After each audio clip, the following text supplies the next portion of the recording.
In the podcast world, this is what we call a collab. And I reckon I'm on the right side of this collab because you, Victoria Devine, are the host of Australia's most popular award-winning money podcast. Welcome. I am, thank you. But I'm not that impressive. You have a billboard. I mean, you said it. That's big dog stuff. It's early days for this podcast, but we are positioned as lifting your life and improving your mood with inspiring weekly guests. And you obviously... And you chose me. Yes, well, you know... This is not going so well. Definitely, you know, as it's progressed, we've gone down the... No, I'm kidding. Yeah, obviously. But you are the one-stop destination for millennials who want financial freedom. And so when you think about the way our podcasts collide, having financial freedom would be one of the best ways to lift your life and improve your mood. At the end of the day, money is the one thing that actually impacts every part of your life, whether that is mental, physical, spiritual, or even just like health in general. Like money is the one thing that can get in the way of all of those things.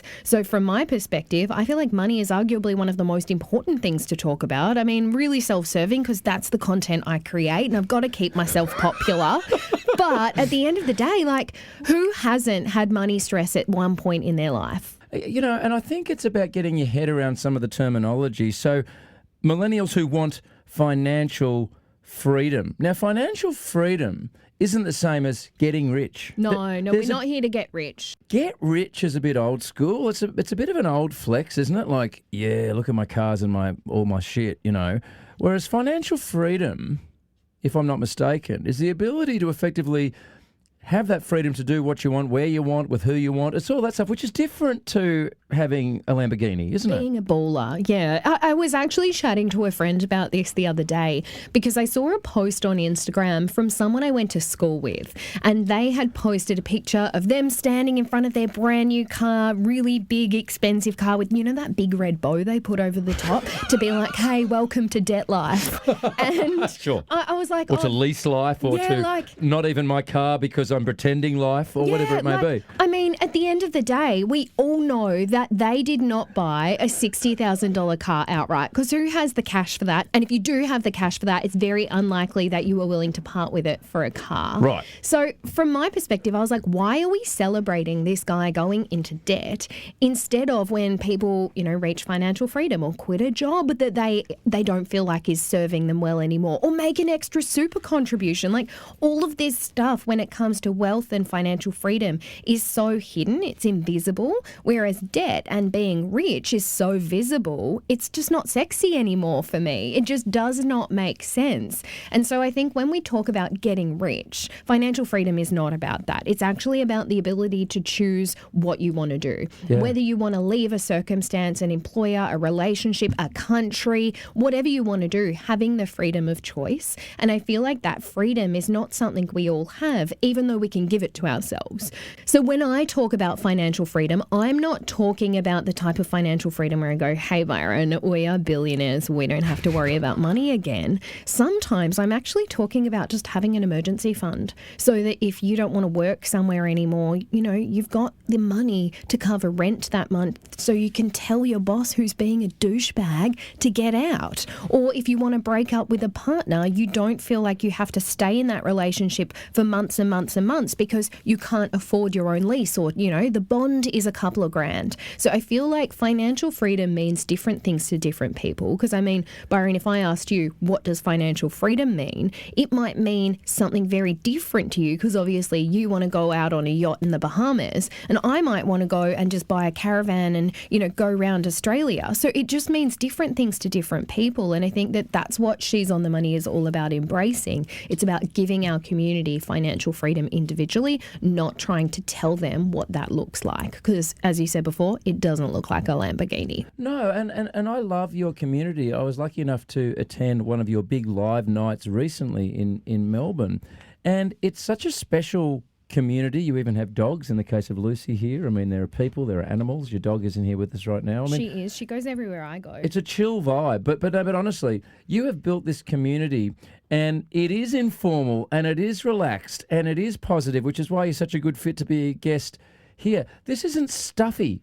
And you have become a gateway into this world of finance and empowerment that's not tedious and boring and stuffy. And that's an absolute, kudos to you because... That's very kind. No, but you live that life. You walk the walk and talk the talk because you are that person. I mean, you're here right now with the deepest of respect in your activewear. I am, as always. I feel like people expect me to turn up because I'm in finance in like a suit or something every day to do the work. Sure. And you guys have seen me around the studio. I'm always in activewear, or I have a really terrible messy bun, or I'm chasing my dog because she's stolen something from someone. Like, I feel like I haven't always been here. Like, I feel like a lot of people just assume like, oh my gosh, she's always been so chill. Like, I did the corporate thing for ages, and I think it's taken me a really long time to get to a point where I'm like, no, that doesn't nourish me. Like, that doesn't give me energy. That is not who I want to surround myself with. And I think content like yours really helps you get to that point because it didn't exist before. Like, I grew up thinking like, oh yeah, I'll get this corporate job. I'll work 9 to 5 and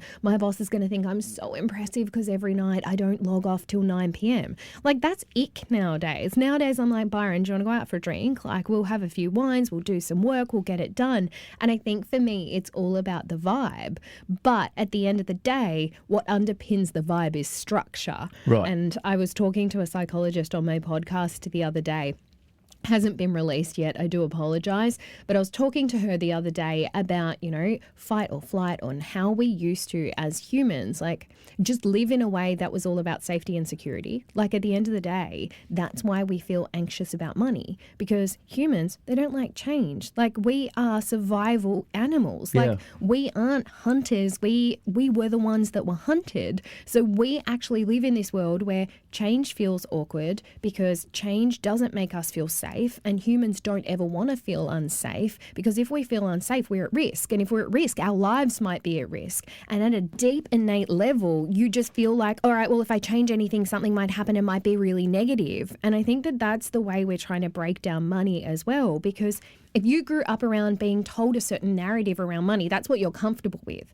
Any type of change to move to a more positive situation is going to feel uncomfortable and awkward and weird and not like something you want to do. Because to be honest, at a deep level, humans aren't meant to want to change. We just want stability. So I think being able to embrace it in a way that makes people feel comfortable, and any step is a good step in the right direction.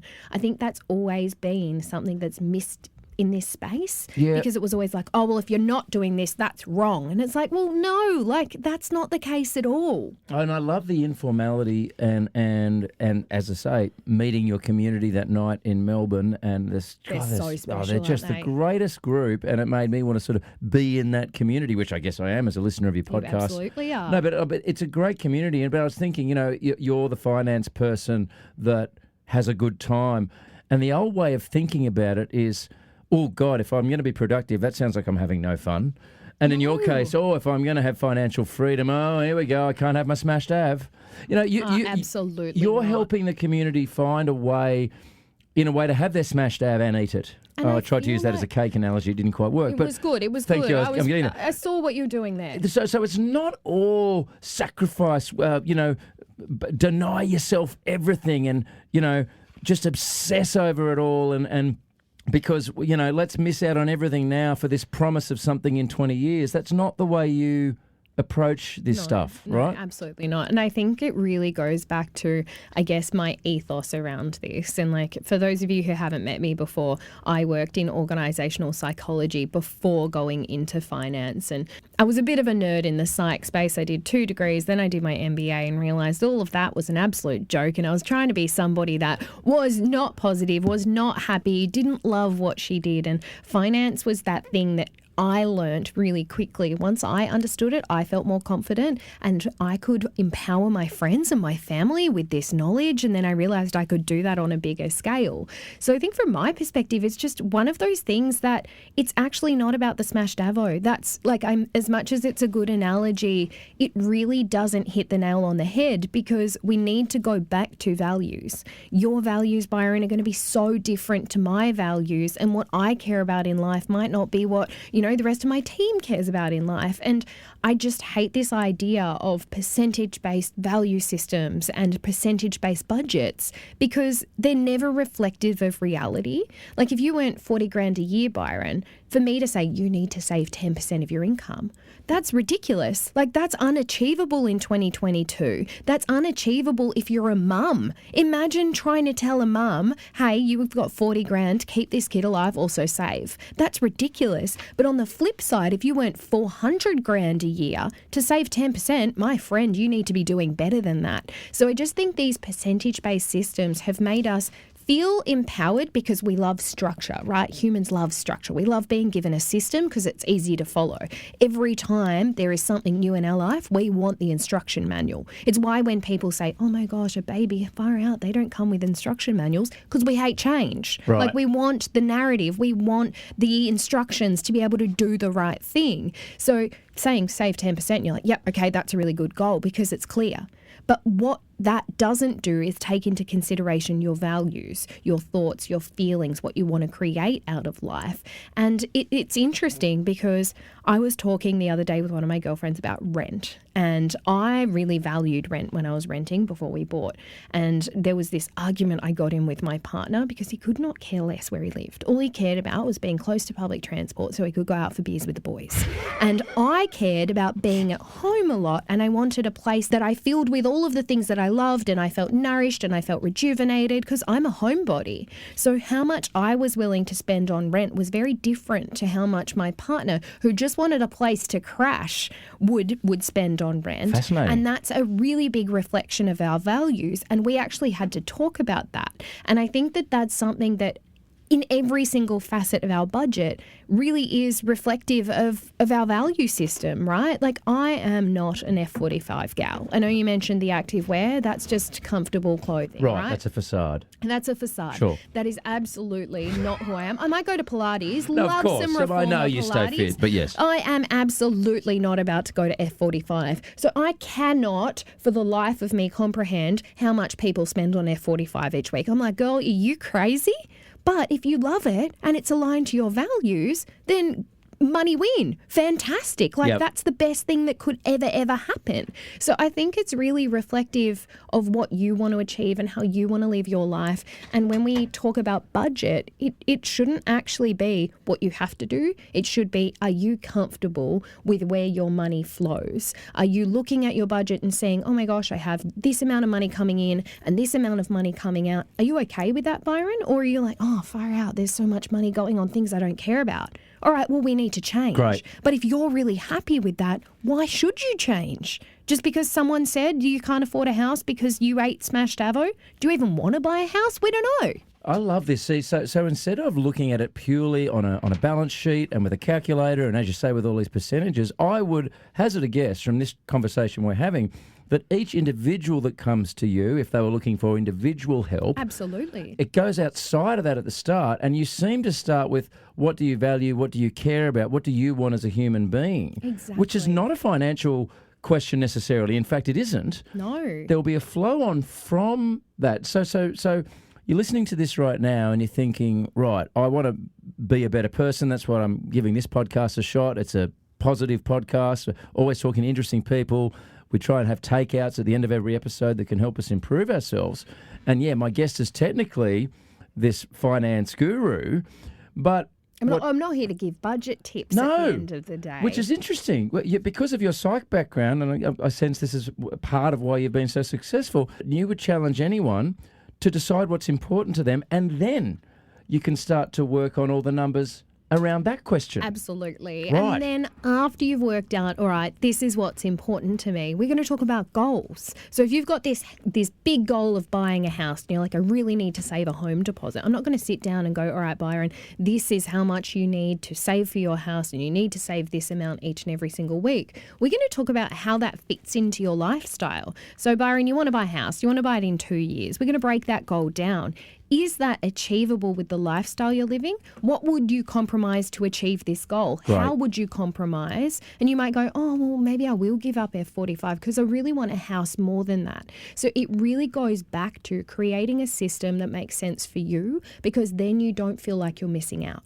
I feel like we've approached budgets historically exactly the same way we approach diets. We dive headfirst in, create a structure that is not sustainable, and we hate it because we feel like we're being deprived. deprived? Yep. Who wants to be deprived? Nobody. But if you feel like you have reached a compromise and you go, you know what, love F45 or love this part of my budget, I'm not willing to get rid of it, well, keep it. Let's find somewhere else to pull the savings from. But if you go, you know what, love F45, but I'm willing to give it up for 2 years, I'm going to get into my house because I'm going to aggressively save, then I can take that back up. So it's all about creating an ability to negotiate with yourself, compromise with yourself, but fully comprehend why you're doing that. Because if you go to a financial advisor or you sit down with someone or even just do it yourself and go, all right, I am going to budget. And then you sit down and maybe you write $100 for groceries each week. But in reality, you spend like $200. Is that sustainable? And maybe you're like me. You love food. I'm never going to be able to have a small grocery budget. But what I do is make sure that I limit myself in another area and go, all right, well, I know I overspend or, you know, I spend a bit more in this area. So I'm going to compromise that other area that I've been spending, but it's not as important to me. So we really structure our spending based on what's important to you rather than these social, quote, norms of what people think you should be spending. Because to one person, paying rent that's 10% of their income might be the way to go. It might be their value. Someone else might go, yeah, well, 60 or 70% of my income goes to rent because that's what nourishes me. We shouldn't judge people for making those decisions. In fact, we should be complimenting them for knowing themselves so well that they know where their values lie. And I mean, that's then when you kind of overlay, all right, well, you've got these values, you've got this budget, now we want to achieve these goals. What are you going to compromise in that to achieve this? Because if you tell me you've got a goal, that goal is probably more important than the here and now. Yeah. So if I can see the reason for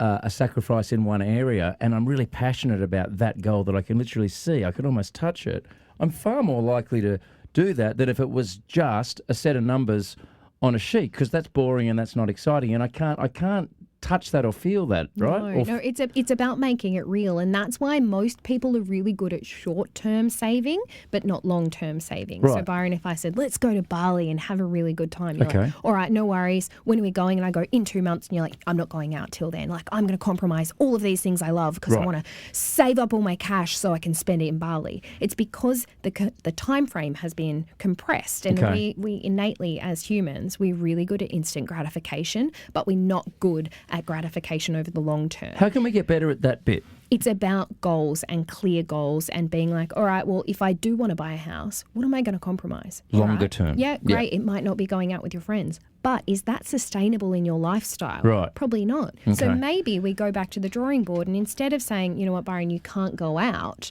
we go, you know what, let's just lower how often you go out and push this timeline out. Instead of 2 years to save for this first home, maybe it's now 3. You Yeah. go, I'm actually happy with that because I'm going to live my best life while also achieving a goal that's important to me. So I think it's about negotiating the compromise in yourself, not sitting down and being like, oh my gosh, this is so annoying. My friend, she's so good at saving. Like, yeah, because her values are different to yours. And that's actually really cool. That's what makes us different. That's probably why you like your friend, not someone who's a cookie cutter version of you. Because, Byron, I couldn't think of anyone worse than the cookie cutter version of me. Yeah, well, no Yeah, one exists. literally. No one is like you. But I'm yes, lucky. I am. Yeah, well, they're probably lucky too. No, look, and I can now, if you're listening to this and you haven't heard the She's on the Money podcast, you'd be like, oh, no wonder she's done however many hundred of episodes. Like right now, I want to talk to you for like an hour about that, an hour about that. But that's what your podcast is. I do try. This is just a broad view of trying to get your shit together financially and looking at how your life and your finances all come together. I mean, I know at the time of recording you're about to get married, for example. How unlucky of him. No, I mean, it's going to be. The plans look amazing for the actual. Thank you. I'm very excited. Picked up my wedding dress yesterday. I noticed that. that. Was really fun. I saw that on the Instagram. Put it on the internet. Got to share that one.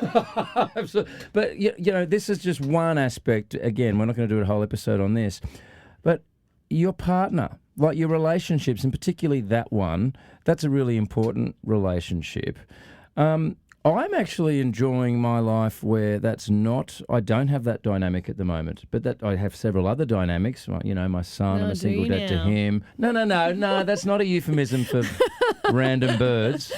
But could be. I have my Slide son, into Byron's DMs. I have my job. I have all these other things that I sort of report to. Yeah, and that are really important to you. Right. Because your values are different to mine. Yes, no, exactly. No, but what I'm saying is, and, you know, my ex-wife sometimes listens to this, so, you know, there's no big secrets here, but, like, as a financial decision, my decision to get married was an absolute and complete disaster. Yeah, like right? I would say that was a failed attempt. Yes, but failed investment. the other things that it's brought to me, I have the most incredible 14-year-old American son who is my best friend.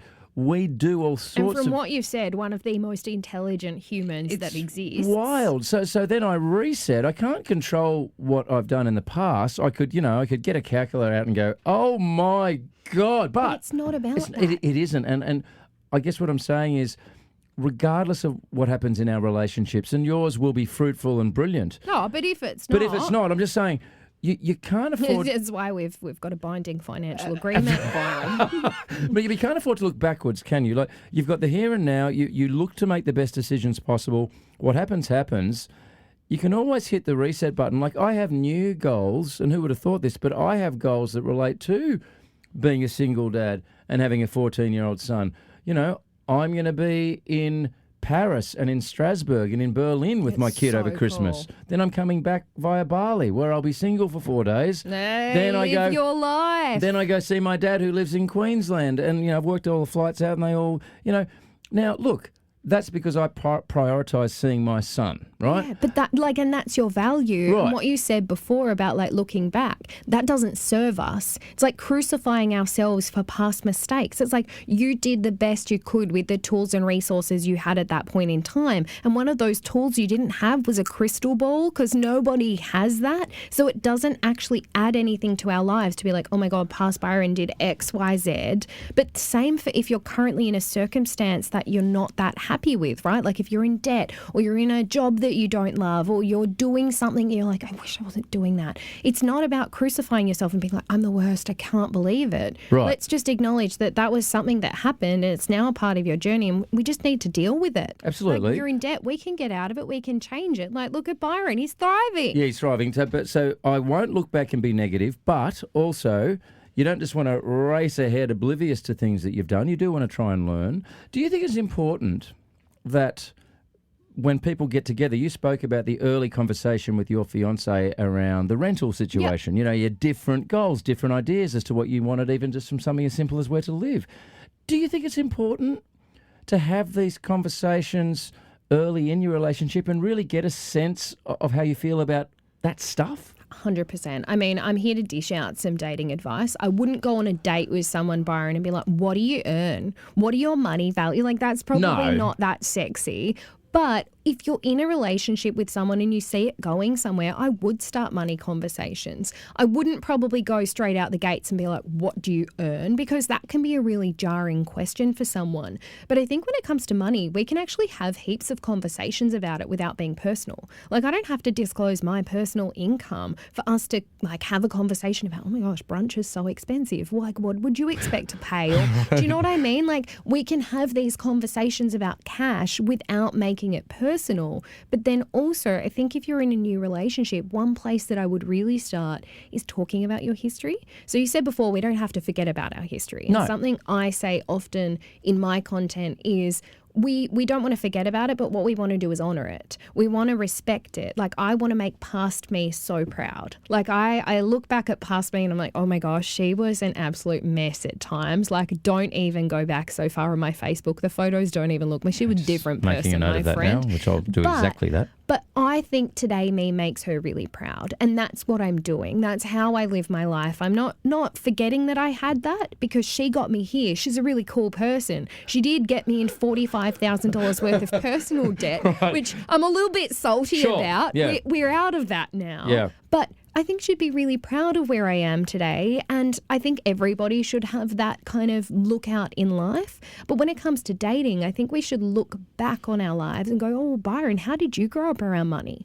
How was it managed? Like, what did your parents do for work? Like, what did you feel about money? Because that's actually going to be a really good indicator of the types of ways your new partner is going to approach money. Because if they go, oh my gosh, Victoria, I grew up and money was so scarce. Like, oh, talking about money makes me sick because mum and dad used to always argue about it.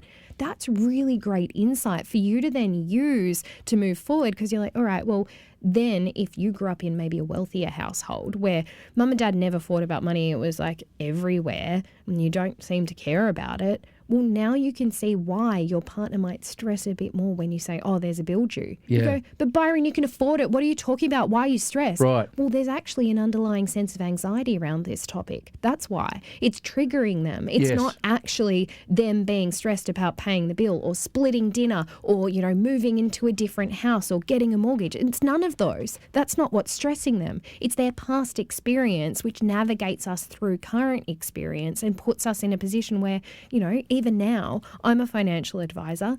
I used to be in personal debt. Spending money still gives me a level of anxiety. And you mentioned before, I'm getting married soon. Seeing so much cash go out of my account has made me really sit down and go, oh my gosh, like I saved for this, I budgeted for this, I totally understand it. Why do I feel sick about this? Interesting. It's because past me was really bad at money, and seeing so much cash go out of my account is making me feel like I'm slipping. Right. I'm not, No. but I need to acknowledge it because our feelings don't change. Like Yeah. anxiety is a thing that you'll always live with. We just need to reframe it. You got great sort of self-dialogue, which I've noticed about you. Like it's a very healthy level of sort of self-dialogue. I try. Yeah, no, it's I really try. great. Now look, okay, I always do this at the end of every episode, and what often happens is you've already done it, but there's always that extra dose of positive we can get at the end. And I asked this question, I'm putting you on the spot because I should have told Gabby, your assistant, that this was coming. You told me this was coming But that's before you fine. dragged me into your studio. I like to spring it on my guests sometimes. If someone's listening to this and they might feel a bit out of control with their finances and a little bit down and a little bit directionless in life generally, but a lot of that can stem from your financial situation. But you want to give them a dose of positive, right? You want to maybe shift their thinking a little bit. Where would you start? I know that's a big, broad question. No, I know exactly where I'd start, Byron, and I wish you'd set me up properly so I could have answered this and not said it just before. Oh, right. But I said it before, right, when I was talking about past you. I genuinely think we should honour past us. I feel like if you're in a circumstance that you're not that happy, it's not about crucifying what you were. It's about really looking forward and looking ahead to what you want to become. And you can't just overnight become a different person, right? Like, let's honour past you. They did genuinely the best they could with the tools and resources they had at the time. And now's your turn to make them really proud. Because 10 years from now, you're going to look back on this person that was just trying to be a better person. And that's a sick place to start. That's a sick place to look back to. But it's all about small steps in the right direction. Like, you can't just wake up and be a new person. Like, let's be honest. I'm sorry if that's the narrative of your podcast. No, it's I've not. really screwed it up. No, it here. ain't. No. But I think it's about just being 1% better every day. Like, what's one thing that I could do? Like, if you've got this idea of who you want to be in your head, and that's somebody who gets up early every single morning and goes to the gym, that's actually unsustainable for you to think that tomorrow morning you're going to wake up at 5 a.m. because you set your alarm for 5 a.m. and it's just going to happen, because it's not. How about we actually just set our alarm 10 minutes earlier and we just wake up? Like, we're not setting this goal to rush out of the house and be in our gym gear and become this morning person overnight. It's that slow increment of like, all right, it's 10 minutes. All right, maybe now it's 20 minutes and I do get up and I just make myself a coffee. Like, there's no pressure to leave the house. And then it's half an hour and you might go out and go for a quick walk around the block. And then it becomes that hour and then you're super psyched every morning because you've reset your body clock to be that morning person that goes to the gym. But I don't think it's that this stuff happens overnight. Even just doing more work, it's just do a small step in the right direction, because in the short term, it just feels like nothing's going anywhere. It's kind of like, I've been planning a wedding and like, I feel like the small steps have felt like nothing. But now I look back and I'm like, holy moly, it's been 12 months since I got engaged. That feels like yesterday, and so much has happened. Like, the big look back is going to be worth it, is probably where my dose of positive is coming from today. Now, obviously, you've got the book out, the podcast, She's on the Money. Not that you need my help, but look, get around it if you haven't already. It is a sensation. And then you've got the book that's out. The number one book in the finance category and just flying. It is fun. Do you know my first book actually won Best General Non-Fiction Book of the Year this year? Best General What Non-Fiction. The hell? Who would have thought that finance would be popular? I'm just going to blame my community for all getting behind me. Stop being so supportive. Thanks for the support. Yeah. The book is actually not that good. And that's another episode for months down the track. Once you come back from all the things that are happening for you personally, I would love to talk about that, because that's one of the other elements of you that I really enjoy, is you've got this sense of community, not just with your podcast community, but with your friends. You've got people that look out for you and you look out for them. Of course I do. That's underrated in life, I reckon. I feel like we should all just always have each other's backs. It should just be makes simple. The world go round. But it doesn't happen as often as it should, does it? It really does. So we'll get to that another time. All right, it's been awesome, V. Thank you for being part of it. Thanks for having me. Dose of positive.